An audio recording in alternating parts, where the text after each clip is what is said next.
Well, welcome to Brain Chat number 3. Again, we have Dr. Janani Dhinakaran, PhD in neuropsychology. How you doing? Good, thanks. How are you? Doing just fine. I'm Dr. Stephen Cain, president of the Whole Brain Health Initiative. Our theme for today will be exercise and nutrition as they play in to brain health. So when it comes to exercise, nutrition, and how it plays into brain health as a whole, I guess before we get into any particular details, or any just kind of big picture, high level things you feel the general public should think about when it comes to these two topics?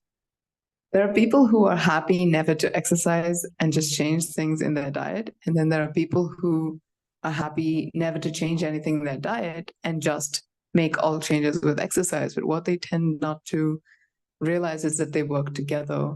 And what you can get when they work together is synergistic. So it's more than the sum of the two parts. The synergy between the two of them. Okay. All Yeah. right. For me, I feel like just to maintain a big picture, high level perspective on it. I think people just immediately want to delve deep, like they hear nutrition, they go, oh, what supplement? What's this one, small, tiny little piece of the puzzle that could be missing that's gonna, really have my just brain performing so much better, boost my fitness. And when really it's, take a big step back. Let's look at this whole big picture puzzle here, and just as a whole, the fruits and the vegetables, the anti-inflammatory, components. How much of that are you eating? How many healthy fats are you eating? How much protein are you eating? And similar thing with exercise. I think people do a reasonably okay job with nutrition some of the time, but I feel like majority of the time people do not think about exercise with nearly as much analysis as they should. People are aware of the macros for their nutrients, how the ratio of protein to fats to carbohydrates, but most people don't talk about the ratio of aerobic exercise to strength training to stretching, and they don't really think about that volume and big picture, how they can tailor that to suit their own needs. So that would be my starting point, is to think big picture about it, to really try to step back and glance at the whole thing before you start delving into one tiny piece of the puzzle. So one of the things that we want to talk about, especially as our organization does a lot to cater towards seniors, is exercise kind of throughout the years. How would you encourage people to think about different types of movement, different types of exercises that can be beneficial for different people, different demographics at different age stages throughout their lives? Yeah, so I've been thinking about this more recently because earlier this year I gave a talk on menopause, and it just brought home to me how many women in my age group really need to act now so that they have to work less intensely in the future. So bone health being one of those issues that, like, you cannot absorb calcium when you've hit menopause the way that you can before. So I think in childhood, it's very simple and easy. So long as you're getting all the nutrients, you're also going out and playing enough. You don't really need to set aside separate time for exercise because you're naturally physically active. There's a lot of playtime. So if you have the ability, if you have trees to climb and stuff to, like, what are those bars to hang off and do monkey bars and things, you're gonna develop pretty well, right? I think it's only after people get into their jobs in their 20s and 30s, people start to not move as much as they used to, and they also let go of playing. Many people let go of playing. They're not meeting their friends over, like, they're not playing soccer. Maybe they're coaching soccer or they're watching soccer, but they're not playing. So I think that demographic really needs to pay attention to movement and then, like, make separate time out for exercise. So general physical activity needs to be high also, but I think there is a special space for specific exercise that is oriented towards certain goals. So there's this really cool book called Outlive. Many of you may have heard of it. I think, Steve, we talked about it last year. He starts with exercise because he actually thinks of it as you said, people generally don't think about exercise the same way as they think about food in that much detail. And he talks about the various kinds. And what you would have to do now to build your strength in a way that, given how muscles kind of atrophy over age, so do you want to lift your great grandchildren and go for a walk and or take a hike or any of these things that you want to be able to do in your 90s, even if it's not as intense as like going for a hike? Do you want to just be able to go up and down steps by yourself without like assistance? So you have to kind of calculate backwards to what is the muscle strength you need in your 30s or your 40s to be able to achieve that strength at that age. We need to work now to help ourselves in the future. And the more we do earlier, the better our gains are in the future. That's just the way I look at it. What about you? Yeah, I definitely agree. Just the way our hormones are naturally set to be optimized for putting on the muscle or building up the bone density, the earlier we can make those investments, similar to money, the earlier you can, Yeah. invest financially, just that compounding benefits for the future you. The future you tends to be much better off when you make those early investments. Um, so I guess, I see it through a bit of my own personal lens. I got into strength training relatively young, and I might have been a little too aggressive with it. And I think my height might have been just a little bit stunted. I was about as tall as I am now when I'm saying like 12 or 13 or something like that. And, the star center of the basketball team. And then once we got to high school, everyone got taller than me. And so I think that there needs to be, I obviously don't want to overdo it as I may have done when I was in, my late childhood, early teens. And then definitely in that 25 to, early 30s, probably early 20s to early 30s, that's like prime time for, really seeing what you can do physically, stretching yourself, seeing, you want to compete, and whether it's powerlifting or run marathons or what have you. I think that's a great time to do it. Your ability to heal and to tolerate just more substantial impact on the body. And then once you get to the late 30s, which I'm at right now, I'm realizing that I can't do all the other stuff I was doing back in the early 20s. Uh, and I won't even say it's not so much that I can't do it. I can't do it without nearly as much prep time. And there's still some things I just will completely avoid. But it's still fun and enjoyable. And that's I've adapted it to suit what I'm physically capable of doing now, and also just what's more enjoyable and entertaining for me to do at this point now. And then projecting in the future, and for people that are are older, I think that people really ought to think not just about the individual exercise, but how they can combine as many different benefits into that exercise as they can, and that's for any age. But just as you get older, the things you combine in is going to be less physically dynamic, and is going to be more. Is this a social exercise class where I get to talk to other people doing it? Is it the fitness trivia that my mom and I host, where you get to learn new things while you're doing simple exercises?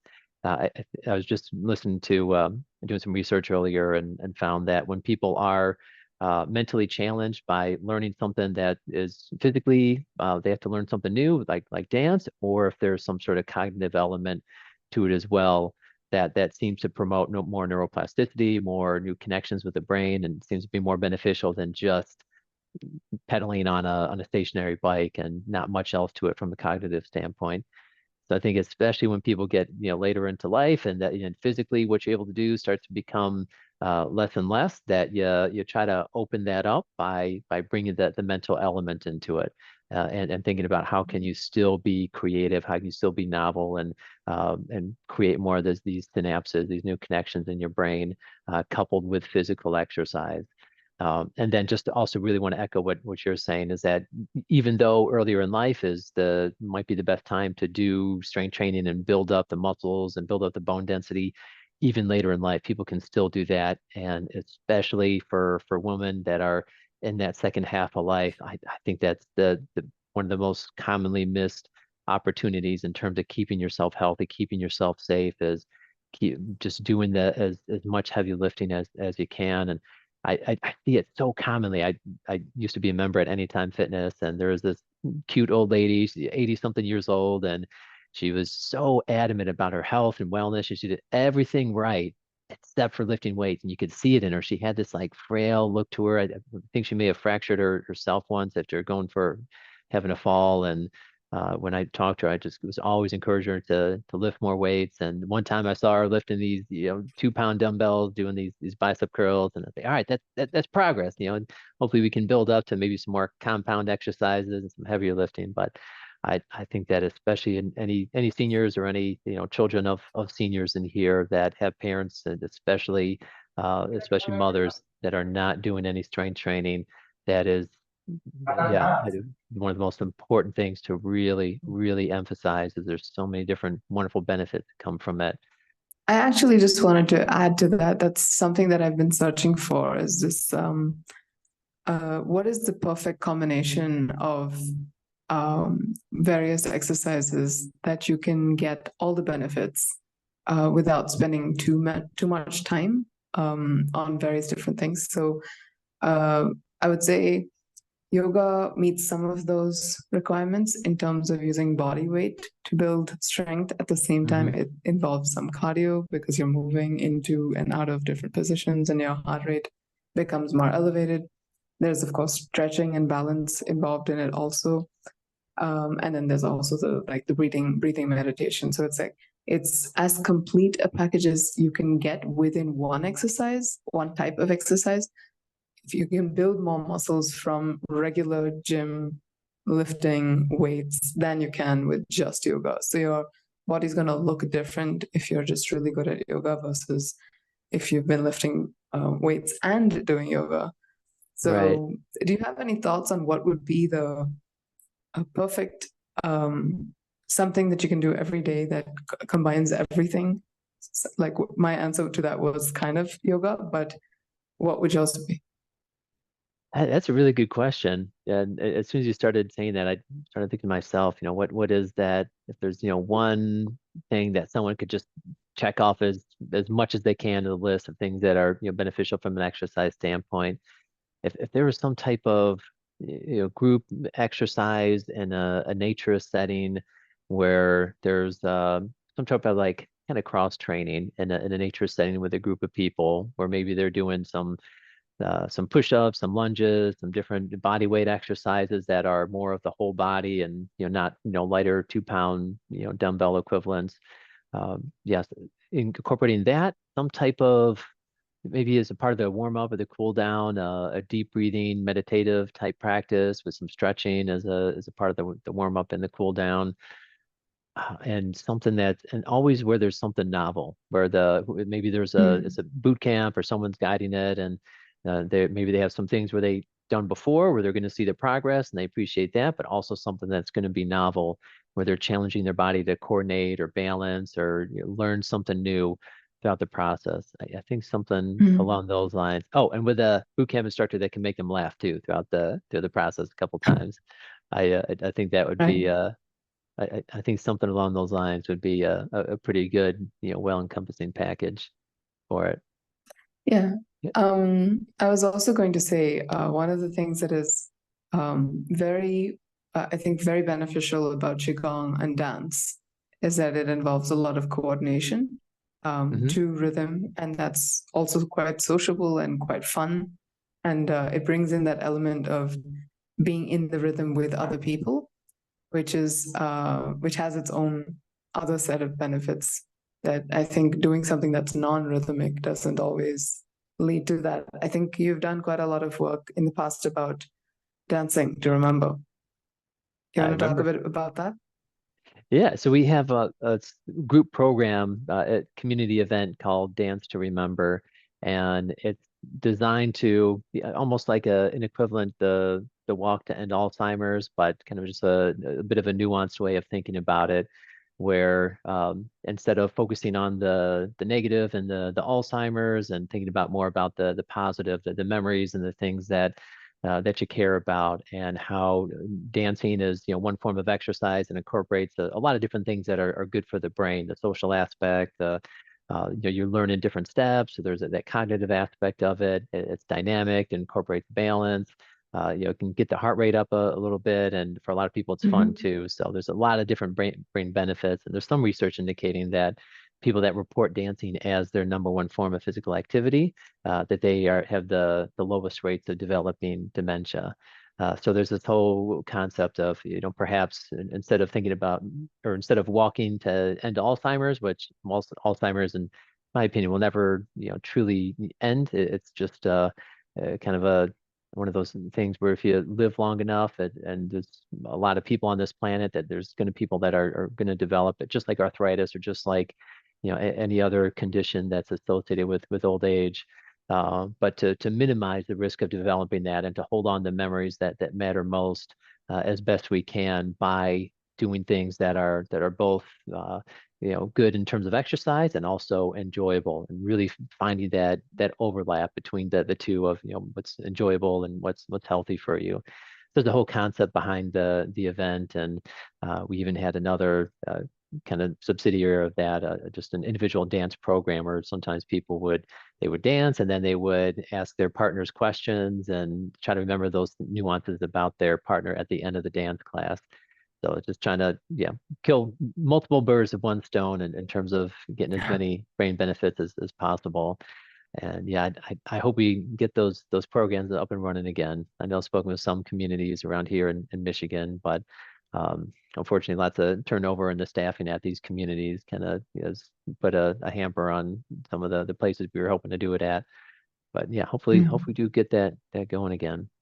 So Jenny, for Yeah. you, the different types of exercises that you've done, can you, and this is subjective, but if you had to pick, any particular point in your life where you started a new or different type of exercise, and you associated improved cognition with it, like what would you say for you seemed to elicit the most amount of brain benefits? I'm having a tough time choosing between two. One is lifting weights. That definitely helped a lot, and that's more recent. Okay. But earlier, Qigong really helped too. Okay. So I was able to regulate my emotions and think more clearly when I was doing Qigong regularly. Hmm. Much before that, yoga did that for me too. So I think it's not really easy to say it's only one, but anything new that you start which challenges you a certain way tends to have that effect. It seems, at least on me. What about I, you? I agree. I'm in the same boat. So yeah, I started doing lifting with my dad at a pretty young age, and initially it was great. Like there was definitely yeah, this different type of energy, and I felt like there's good that was happening from it, for sure. I think perhaps a good portion of that might have been just, building up strength and size, and just, in terms of confidence, in terms of um, how I felt about myself. I think there were, good amount of brain benefits initially, and then later on, I felt like it was almost to a detriment, that my mind was so Mm, focused on my body, and it wasn't focused enough on outside my body and connecting with other people, and the synergy with all the other things that life has to offer. And then I did a bodybuilding show, an all natural show. The main reason was just to exhaust myself with it, to pour myself into that world, and see what kind of cool physique I could achieve. And then once I was done with it, be able to, like, okay, I'm done being a gym rat for a bit. I'm gonna, open myself up to explore some other things. And then I got into yoga, and that was the next best thing that I had done. It's like it mm, rewired my mind to, instead of thinking of like all, because prior to that I felt like all I could do was resist things, just resist and fight, and just keep both physically and mentally, and it just wasn't healthy. And then when I learned to mm. just breathe, to be more, I felt like this physical flexibility. I feel like I got more mentally flexible than I did physically flexible from doing yoga, Right. and that was something that I really needed. I was able to just be more accepting of different social dynamics or situations, just breathe through things more, and so that, for maybe a couple months, was a really good thing. And then after that, I felt like the more yoga I did, it was diminishing returns. Um, Mm, and I'd say, as of recently, if it's something I haven't done for a while, if I haven't gone for a jog for a while, and I go for a jog, it's like I'll feel this new wave of energy and focus and energy, and zeal and aptitude. And as of lately, I've been doing more high intensity interval training, whether it's sprints, or whether it's like these leaping lunges, or just like any type of explosive activity that I can do, and then wait, maybe a minute or so before doing another set. And I think just the novelty is just kind of going from one thing to another, and seeing your improvement, I think is motivating, and just I think there's brain benefits in that, and then just the pure novelty aspect of it, where you're just creating new connections in the brain, learning to think about exercise in a new way. Right. Actually, this reminds me, there was a biohacker I listened to maybe 4 or 5 years ago. Some podcast which was talking about how if your body is starting to find something too easy, you have to switch it up, because you're Okay. just not getting the same benefits anymore. So I Uh-huh. think a nice variety will actually help, just like we want a rainbow of colors on our plate. We want a variety of exercise also that will stimulate us in different ways and Uh-huh. challenge different muscle groups, different aspects of our coordination, balance, all sorts of abilities that we have physically. Mm-hmm. So I really liked what he said about you got to switch it up to keep challenging your body. Um, the other element is about exercise is that you have to like it to do it. Right. So there are quite a lot of people that I happen to know who do not like the gym. They just don't like entering gyms at all. So to them, I say, why don't you take a walk with your friend? Why don't you join a dance class or any of these other things that you might like that Uh-huh. don't necessarily involve a treadmill? Or I think treadmills, particularly, like a lot of people find them so boring, and myself included. For a long time, I found them boring. Mm-hmm. What about you? I'm right there with you. I would not want to spend much time on a treadmill at all.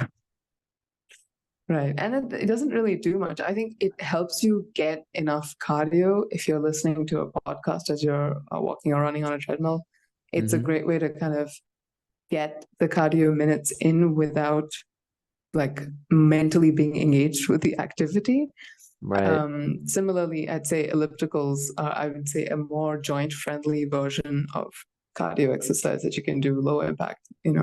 So I think these help with getting just one benefit that is just cardio, getting it in. It's better than nothing for sure, Mm-hmm. but it's not the kind of challenge rainbow on a plate type of ideal that we are looking at or we're talking about. Right. Yeah, and that kind of comes back to an initial point. I started off as saying, thinking big picture about all these things, including exercise. And, a lot of people say, oh, I walk, half an hour a day, 5 days a week. Like I'm doing great with my exercise. And, to me, that's the equivalent of someone saying like, I eat broccoli and nothing else. Like, it's like I've got a great Right. diet. Like broccoli's good, walking's good, but there's so much more. There's so many more nutrients you need from your Yeah. exercise and from your nutrition. I Right. I've been doing some research lately, and just really analyzing the nuances of aerobic versus weight training, these different types of exercise. And it seems like strength training is particularly beneficial at executive functioning, while cardiovascular is more likely to boost your memory and your learning capability. And it's like these are two very important things to have, and you wouldn't want just one or the other. You don't want just vitamin C and not vitamin B. You want all the different nutrients and all these different benefits and hormones that we can get by getting our lifestyle right. So uh, yeah. I observed something. It's been maybe a couple of months that I've noticed that when I'm regularly doing my strength training, I'm able to not lose my cool. As I mean, you may Okay. not know this, but I tend to lose it a lot. Like my temper is. Janani, really? Well, it is like it depends on the trigger. There are people who've known me for years and they've never seen me angry. So it's only certain people, certain triggers, certain situations. But even those situations, I am able to handle them with a lot more of a relaxed, accepting approach if I'm doing my weights. And I think part of that is that when you have excess energy floating around in your system, Hmm. you tend to believe that you want to exert that control over everything. And when it doesn't go your way, you have more energy to push against it. So then you lose it. And it's a great way of wasting energy. If you want to get angry, it's like the best way to emotionally drain yourself. I mean, I'm Okay. saying this in like partly jest, but it's true. The days that you're emotionally overactivated, you're more likely to be exhausted, and not in a happy way, not in a good way, like you've done a lot of exercise and now you're like really tired and ready to sleep well. It's more exhausted in this like a drained way, right? Hmm. But I noticed that the weights, because I have all this energy, the weights tend to balance me out in a way that I don't have that extra energy to push and control. And so I have just about enough energy to relax and accept the flow of things, right? I just thought I'd add that in because there are lots of people who I know who have a lot of frustration in their lives. They gravitate towards extremely intense exercise. And Hmm. I personally understand that now. I see why they do it. Okay. Yeah, helps. It's a Have you great ever venting. experienced something like this? You know, yesterday there was something I was quite upset about, and it's just not in my nature to get very upset that often. And but it happened yesterday, and yeah, I think one of the best things I did was just get outside and did some strength training, some of that high intensity interval training with explosive push-ups and pull-ups, and then yeah, after doing that for a bit, it was like I feel like I'd vented some of that frustration and, partly just like I just, like you said, just didn't have as much of that, energy to put into being angry about whatever it was.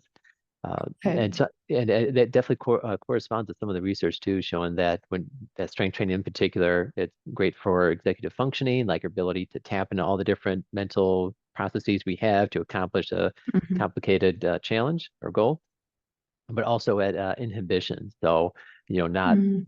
getting angered or flustered or not, doing something that you probably shouldn't do, but in the moment you kind of want to. It seems like it's particularly beneficial at that. So I, I Yeah, that's I good. presume that yeah. Uh, so maybe we can start transitioning into talking about nutrition, 'cause that was Food, yeah. another topic we have. Um, maybe we just come back to the. I just like always starting off with the big picture here. So big picture, where do you feel like most people are missing out the most when it comes to nutrition, and how do you think they should think about their nutrition on a more regular basis? So one of the things that I observe in many restaurants or any place that you go where you're not the one who's making the food is there's a lot more cheaper carbohydrate based food than vegetables. Fresh produce is more expensive, so they will call it. They may give it a name like XYZ based pasta, and then Hmm. there'll be like two or three pieces of that vegetable, and most of it is just the noodles with Uh-huh. some cheese, right?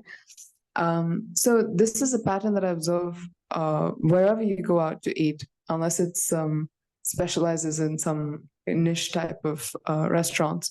They will not give you the vegetables if it's relatively cheap food. They're not going to give you vegetables for that, especially fresh stuff. And I think this is something that when you look at the socioeconomic distribution of diseases, you look also at the availability of reliable, frequent, like you need to have these vegetables every day, various types of Hmm. vegetables, a variety of them. And if you're not going to get them more than once or twice a week, and also in such small quantities, you're going to miss out on a lot of. So there are people who look large, which is another way of saying overnourished, but they are actually malnourished because they're not Right. getting the food, what they actually need, what the body needs. They're not getting that. They're Hmm. getting an overload of carbs or an overload of fats, but they're not getting the fiber and the minerals and the vitamins. So this is, I think, a really big gap in. It's a public health problem, um, but I think this is something that is important to kind of throw some light on. I think it's a very important thing to put light on. I think it's a very important distinction that you made. I remember back when I was in chiropractic school and learning about doctor's notes, and when we read it and it says, this patient is well nourished, like that, it's almost like a cute way of saying they're kind of fluffy. They're not Right. starving. They've got some, some fat reserves. And I think that's brilliantly said, Janani. I've not heard that pointed out before, is that they're probably malnourished. They're probably missing out on a lot of the important nutrients and minerals. And yes, they're not starving. They've got some reserves, which probably better that than not eating at all and starving to death. But still not properly nourished. Well nourished, I don't think is a healthy way to put that description for someone that's overweight and not getting the nutrients they need to really thrive. And I think that'd be an important thing to start correcting in the way that doctors are communicating about their patients. Um, Particularly as it pertains to brain health, the mind diet has grown and gotten a good amount of attention lately. The Mediterranean intervention for neurodegenerative delay. What are your thoughts on that diet as it pertains to brain health? Do you think it is the best type of diet for it? And if not, how would you modify it? Okay, so I have some notes on this, so I'm just gonna kind of go over it. So the Mind diet is a combination diet of the DASH diet, which is the dietary approaches to stop hypertension, combined with the Mediterranean diet. And so they've tried to put together the best of what's already established for hypertension, with things that have been scientifically shown to be neuroprotective. So, for example, they say specifically have more berries, but they're not going to talk about fruits in general because fruits in general haven't been studied the way that berries have with respect to neuroprotectiveness. So you can see just with that there are going to be some severe limitations to this proposed diet, just in the way that it's not comprehensive. It hasn't really looked at the nutrition benefits of various other fruits or various other. It doesn't, for example, evaluate coffee or tea. It doesn't really talk about wine. It talks about wine, but in a way that has now been shown is not true. So they recommend in the Mind diet to have not more than 1 glass of wine if you're a woman and 2 for a man. But recent studies have shown that even that 1 glass or 2 are not worth the toxicity that it brings to your liver and the damage that it does to your arteries. So there's a bunch of things that I think they should update if they're going to continue to propose it as the diet for preventing neurodegenerative delay. So at the same time, though, I think it's a really good framework to look at what are the simple do's and don'ts. So in the Mind diet, there's a proposed list of 10 do's and 5 don'ts. So I'll just read the do's. It says green leafy vegetables 6 or more times a week, other vegetables 7 times a week, beans 4 times a week, berries twice a week, 2 servings per week, nuts 5 servings per week, poultry twice a week. So what happens to vegans here, right? Fatty fish, again, what happens to vegans and vegetarians? Olive oil, whole grains 3 servings per day, which I would contest, but and also wine, which we already covered. So these are the do's, and then the don'ts include red meat, cheese, pastries and sweets, fried foods, butter and margarine. So these are the ones that they say try not to have at all, and if you're going to limit it in a very severe way. So you can see from just these guidelines that it doesn't cover things like, so clinically many people have observed that when you get off wheat, you can eliminate brain fog. This has happened to many people before. They don't talk about wheat. They don't talk about gluten. And there's another book called Grain Brain, I think, which talks about how we overconsume grains, that we're not able to function as optimally with too much grain. So I think that while it gives you a nice place to start, if you go too deep into the details and follow it to the letter, it may not be the best for you. And I think this brings me to the idea of how some things don't work for some people. And you need to find out what works for your body. For example, chocolate has been shown to be very high in protective polyphenols. But dark chocolate or any type of chocolate can actually really irritate certain people's system, Okay. like their bodies. Similarly, wine can actually, I've known at least 4 or 5 people in separate areas where a wine or any alcohol immediately brings out like a lot of inflammation and in their reaction in their body. Right. And so these kinds of things are more individual. It may not affect everyone that way. Hmm. But if it affects you, and then you see this recommendation to have that one glass of wine a day, and then you say, oh, but I need to preserve my brain, so I need to have my wine, even though it has all these other effects.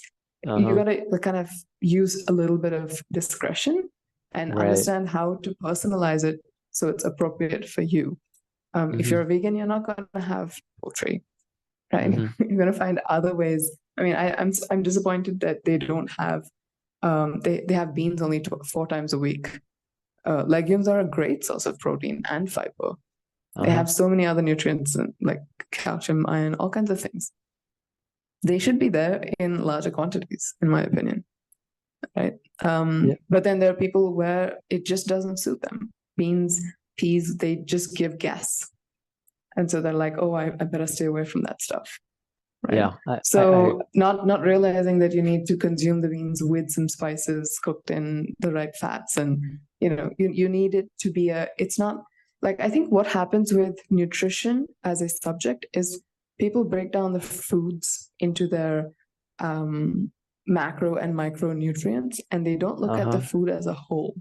And Right. the way that, say, for example, people got crazy about turmeric a while ago. I think it became a big fad. I think people still believe that it's like so amazing to take curcumin or turmeric capsules and stuff.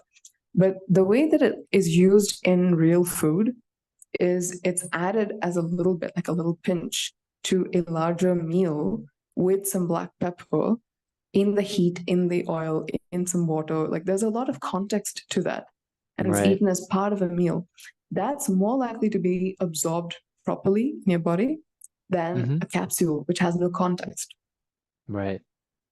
Yeah. So, I mean, then they started adding black pepper to the capsules. But I mean, do you see that it's still very limited when you look at it like that? It's very reductionist as an approach. I think that we need to look at it more from a natural, like, what are the traditional food?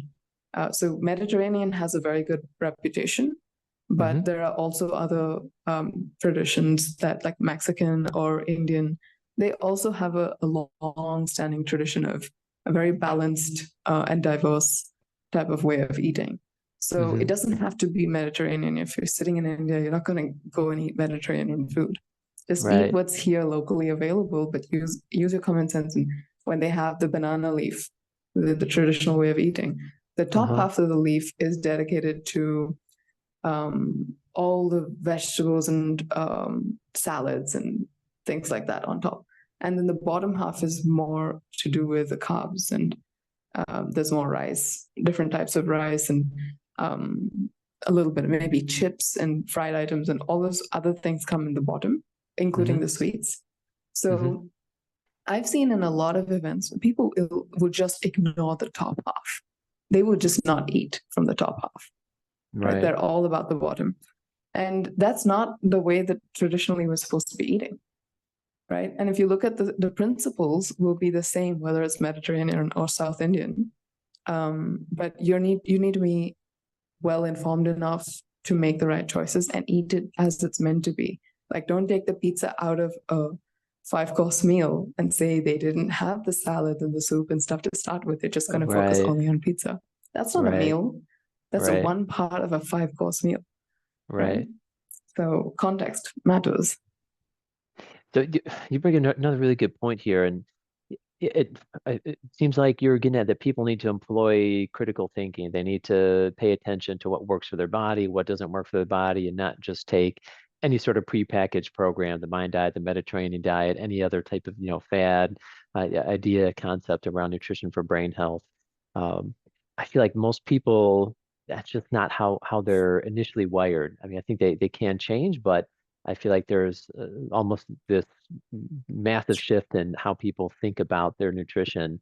that needs to change from, you know, a clickbaity type of approach to brain health. You know, eat these three foods and your brain power will explode, and instead shift to based off what I'm currently doing and what I should be doing. What are these next steps that I can personally take? And how can I, you know, along the way reflect as to is this working? Is this not working? I feel like that's the thing that would be most beneficial, but that does require you know, mental effort, and it's not as easy as taking a supplement. It's not as easy as just like, oh, blueberries or turmeric capsules. It's so I feel like that's kind of the challenge that we're up against, and really getting people. It's almost like they really have to first prioritize their own brain health, and then start consuming content like this, where they're encouraged to really, you know, employ that critical self-analysis as they, you know, approach their nutrition.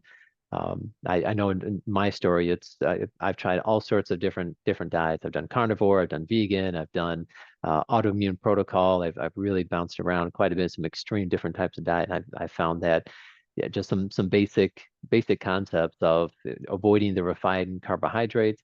That's definitely very important for my cognitive optimization. Not eating too much before bed is very important. Mm. And I do feel that I've been noticing probably even a bit more lately is that for fatty foods that having them sourced from a high quality whether animal product, just higher quality wherever it's sourced from. The grass-fed butter to me, I do notice a bit of a difference in that when I have the regular conventionally raised cows and the butter sourced from them. So these are kind of some of the big picture, but otherwise, if I'm eating healthy or I'm eating more of a organic type nose to tail carnivore diet, or if I'm eating purely vegan, but it's still, you know, very heavy on the leafy greens, and I'm making sure I'm getting the protein and the vitamin B12, and I'm doing, you know, checking all those things off that I feel roughly about the same, and that's just for me personally. When I watch these videos on YouTube about the vegan diet, and it's just littered with all these people that like, oh, vegan's great for me. Why isn't the WHO and everyone else like and saying that everyone needs to do vegan?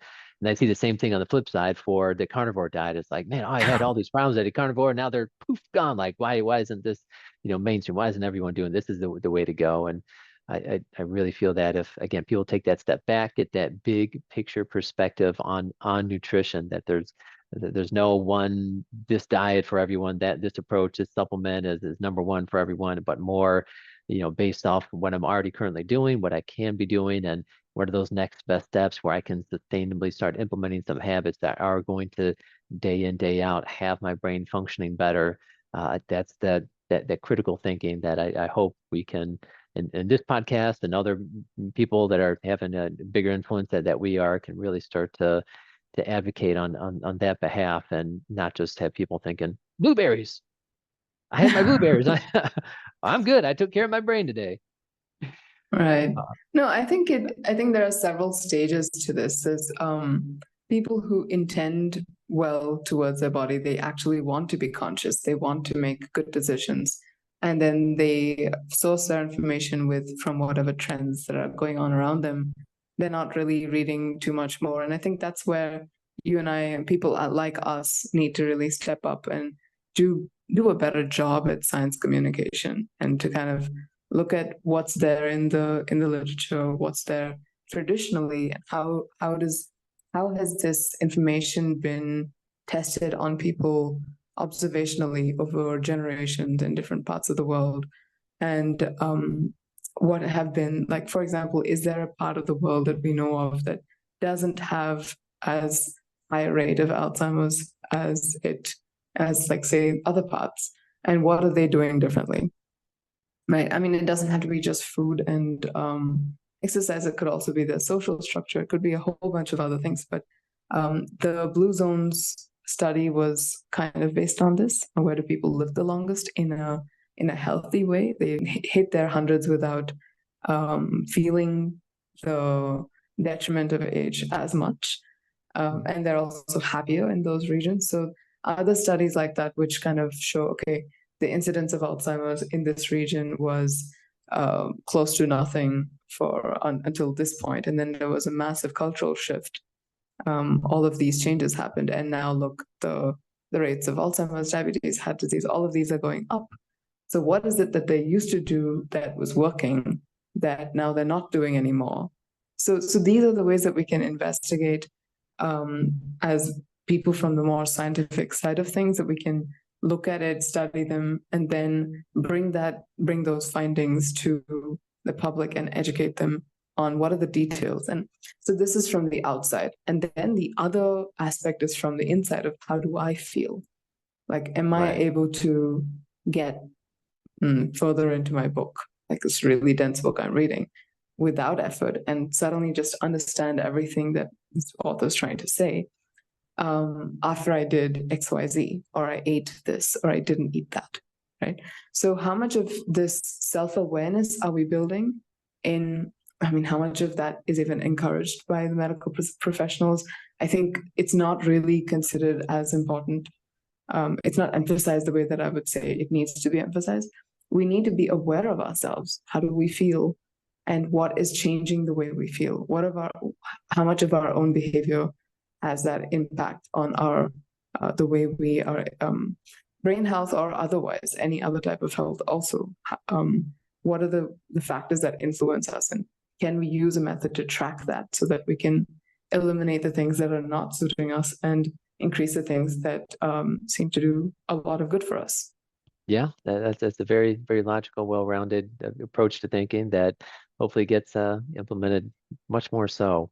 What about you personally? Have you made any shifts in your diet that you can really pinpoint? Like, when I did that, I really noticed that I was on the point more. My cognitive aptitude definitely had a boost. There have been things that I've done, but they're not really related to nutrition. I'd say the sleep, for example, is Okay. just, yeah, I think if I'm not getting enough sleep, my brain just doesn't work properly. So Uh-huh. uh, that's where I've seen the most drastic shift between, yep, I'm on point. I can do so many things so well without any effort, without having to try, versus, oh my God, I can barely spell my name. So, I mean, it depends on how much sleep deprivation you've had. So I think sleep has been that way for me. I don't think that food has made such a big. Okay, one thing I can say, when I quit sugar, which I did, I think 2018, I think I quit Hmm. sugar. Hmm. Um, there was a drastic shift for me at that point. Hmm. In terms of my overall health, as well as, and it's not just sugar as white refined sugar, but if when I quit high glycemic foods, I think that really helped me in my overall health, and definitely my brain became clearer. 100%. I feel like for me, I've cut out the sugars quite a while ago, and if I were to ever splurge or just have a bit more, I would definitely for an hour or two I would notice the difference. And I think for me, staying on top of hydration is something that maybe over the past several months or so, I've been just a bit more acutely aware of that, and not eating too much before going to bed. But kind of similar to you, I feel like my diet is pretty well rounded. I think I've just in my DNA, I'm relatively adaptable to a good number of different foods as long as they're not refined and doesn't have is not going to spike my blood sugar. I have also noticed that certain meats with preservatives can, throw me for a whirlwind and cause some compromise. But for the most part, I personally don't feel like for me that there's a massive opportunity to elevate my cognition through nutrition, through a new supplement or new food or new type of meal planning. I feel like for me, it's similar to you that continuing to refine my sleep, which I've been doing better with lately. I think it was our brain chat we had a couple months ago. I mentioned that my Mhm. greatest opportunity for improvement was sleep, and definitely this past week I've been doing better, and I've been feeling the difference. I've been really enjoying it. But yeah, I feel like for me it's more novelty, maybe around the social element and refining the sleep. I get the sense that what I've been noticing the past several a couple months here that seems to when those fluctuate that affects my cognition the most. Mhm. Yeah. Yes, the Yeah. social element is quite a big one. I think that when we have stimulating conversations, it does a lot more for the brain than uh, what did you have for breakfast? I mean, so long as it's not like in the red zone of the things you shouldn't be doing. But yeah, these other elements really play into it. Sleep, social element, making sure that you laugh enough. Uh, can you make sure that you laugh? Sounds kind of a serious way to say that you need humor in your life. You ever do laughter yoga? I've tried it. I've seen it. So right next to the school bus stop, there was a laughter yoga club that would meet right around the time that we were getting on the bus, Hmm. and we'd watch these seniors kind of, yeah, have a fun time with it. I've I don't think it's my thing, but I think those who enjoy it, it's got a lot of benefits. Yeah, I've done it once or twice. No, I've done it a handful of times. The first one or two times I did it, it was a cool experience. I had fun with it, and then after that, it just seemed, yeah, it wasn't my thing either. But I like the concept behind it, and as you said, for some people that get benefit from it, it's fantastic. Um, what I'd like to start kind of,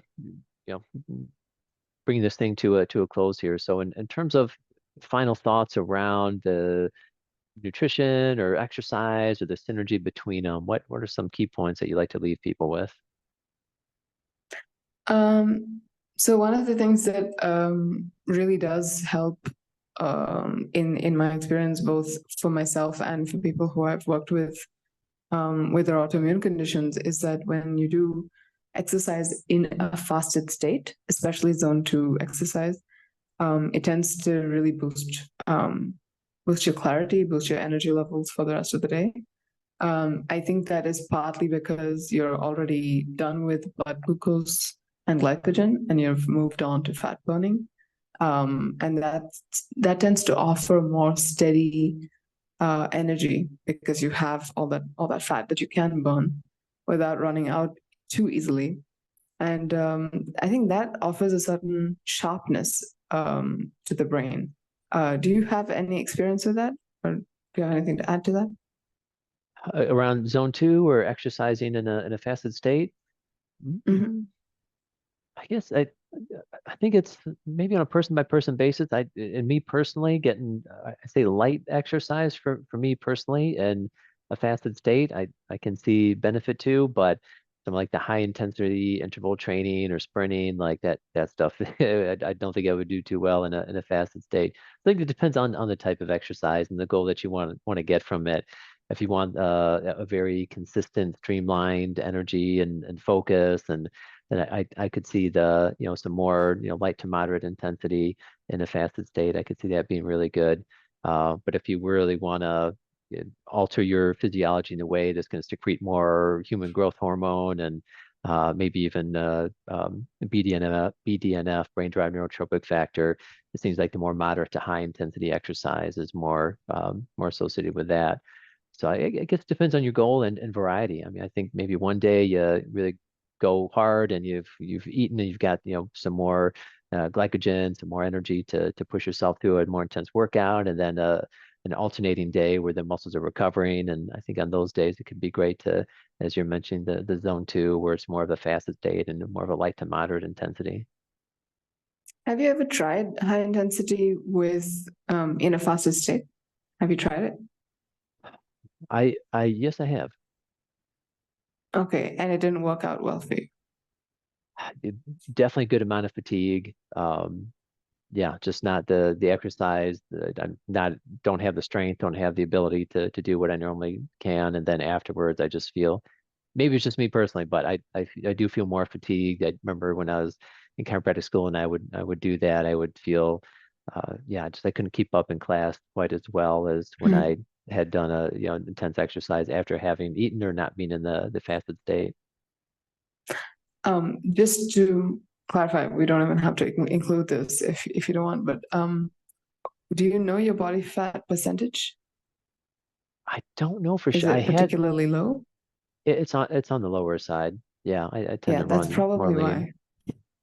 No, and that's It probably could why. be. Yeah. I mean, that's at least the way that I'm thinking about it is if you've already got a low body fat percentage, your body is going to resist doing more on that state if you've already reached that perspective. But if you're looking at people who have adequate fat storage, then I think their reaction may be different. At least because this is what I've seen multiple times with whoever, all my clients. So when they come to me, they're generally, many of them are above the normal weight level. So I think for them, they actually feel the energy in a different way. So yeah, it's possible that it just works differently for different people, but I just wanted to understand the mechanism and what might be contributing to that difference.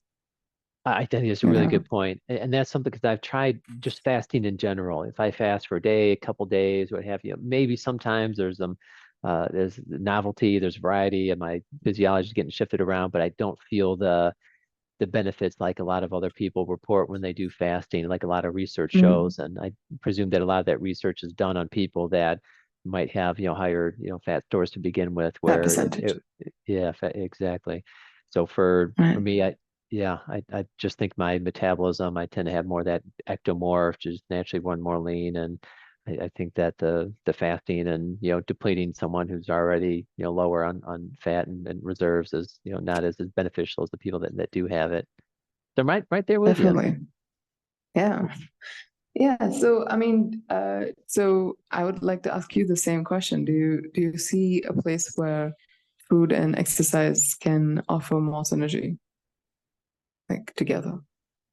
I just trying to put myself in the shoes of the people that are trying to really want to make improvements in their health, their wellness, their um, just really thinking about as you said, I think synergy is a great word, and just any one thing, and just always coming back to the big picture, and figuring out the ways where that synergy can be had, and doing it in a way that's individualized. I think that's where people are going to be really find the most fruitful improvements is.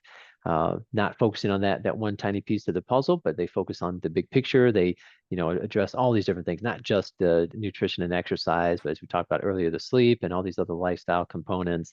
And they keep reflecting, keep paying attention. Did this help me? Did this serve it well? Yes. Okay, I'm going to keep on Yeah. doing that. And after you implemented that habit, what's that next thing that's going to move me forward? And to keep doing that. And that's where I see that this incredible synergy where people can just really surprise themselves at what they're able to do and considering what they've were not capable of doing in the past, and they're able to bring it into their life in the future. I really hope that more people can adopt that approach, that mindset, and not just the focus on the blueberries or the turmeric or the coconut oil or any one fad of the month of the year, and just prioritize their self-awareness over fads, which is it seems to be much more the opposite. I think that's the key for most people to find that synergy that we're talking about. I'm going to give you a guess. What do you think I was going to ask you? The Gofi. Yes. Yep, yep. Okay. We're getting to know Um, each other. uh, why did you go first? I don't really know. If I feel like it was sleep, and I feel like it another week or two of solidifying some of these new habits I've started around sleep would be good. And which was at 8:30, I'm no more eating, no more screen time, give myself at least an hour to and I surprised myself. Like at 8:30, I'm like, man, I'm wired. I got this energy. I should be doing computer work. I should be doing stuff. I'm hungry. I should be. And then I just like I made that rule, and it's like even at 8:30, I'm energized, but by 9 o'clock, I'm like, okay, all right, this like whole no screen thing, no stimulation. It's like I think it's working. I'm getting tired, and so that's been really good. I Mhm. think the one of the next things I'm working on is it's just kind of a me personally is the air quality. My house, I live in the basement, it's finished, and I rent out the upstairs like a duplex, so I don't get much airflow into here. So I'm really trying to figure out the best ways to improve the air quality in this basement. So I'm Mhm. getting some new air filters and probably get some more snake plants. And so that's up there. But I think number one ahead of that, after I solidify this new sleep habit, is to get back more into powerlifting or heavy lifting. It's been quite a while since I've done that. And I think that Mm, I'm due for a boost in my HGH, the human growth hormone, and I think that there's that executive functioning, some of these other things that we've talked about when it comes to strength training that I haven't really been getting as much as I can out of that aspect of exercise. I do a good amount of mm, biking, I do lots of walking. My heart rate is, I get a low to moderate amount of exercise or cardiovascular exercise throughout the day, but I think my strength training is not that ratio, that macro of cardio to strength training is not as leaning into the strength training as it should. So probably within the next mm. couple of weeks, I'm planning to get back into that. Okay, so my go fee would be uh it's not one thing. I think I've been having too much broccoli, like you said, too much of the cardio, but not enough of the weights. I have the same problem. I need to make time and just focus on getting that done, the weights, even if it means no cardio for that day. If I don't have the time, that's okay. So just do the weights. The other thing that I've been trying to do, and I think it's helped me a lot, is to move a little bit more into a creative zone. So, trying to get more involved in things like music or writing really tends to open my mind out because I feel like there's a lot of, as we get older, there's a lot of habits and patterns in our minds that tend to kind of solidify and feel a bit rigid. And over the last year or so, I've been trying to move out of those ruts into more open spaces, observing as things are rather than how I think they should be. And I think that clarity comes in more clearly when I'm doing something creative, that I don't make assumptions based on how I think things should be. Do you know what I'm talking about? Uh-huh. Yeah, Yeah. yeah. I think Okay. that's awesome.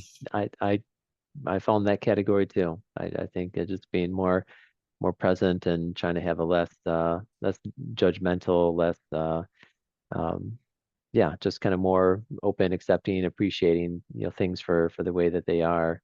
I think that would Mm-hmm. benefit me as well, and probably a lot of people in general. Mm-hmm. It would be really cool if the people who watch this are able to leave their go fees in the comments because that will help us kind of get a sense of what they feel about their exercise, their food, and other aspects of their brain health and what they think. Maybe other people are going through similar things with too much cardio, not enough weights. Maybe it's a very general and prevalent problem. We would get to know about that if they could tell us and share what they feel as maybe their go fee until next time they see our next podcast. So Yeah, be good to def tune into what they feel. yeah, absolutely. Definitely love to see their GOFI greatest opportunity for improvement pertaining to your health, particularly your brain health. Love to see those in the comments, as well as the GOFI for this podcast here, these brain chats. Any particular topics you'd like us to touch on, or any formatting, anything that we can do that's gonna better help you. Please do let us know. All right. Awesome. All Great. right. Well, yeah, thanks for joining in, everyone. It was a really awesome chat here, and we look forward to having our next one here and joining you guys in the comments below.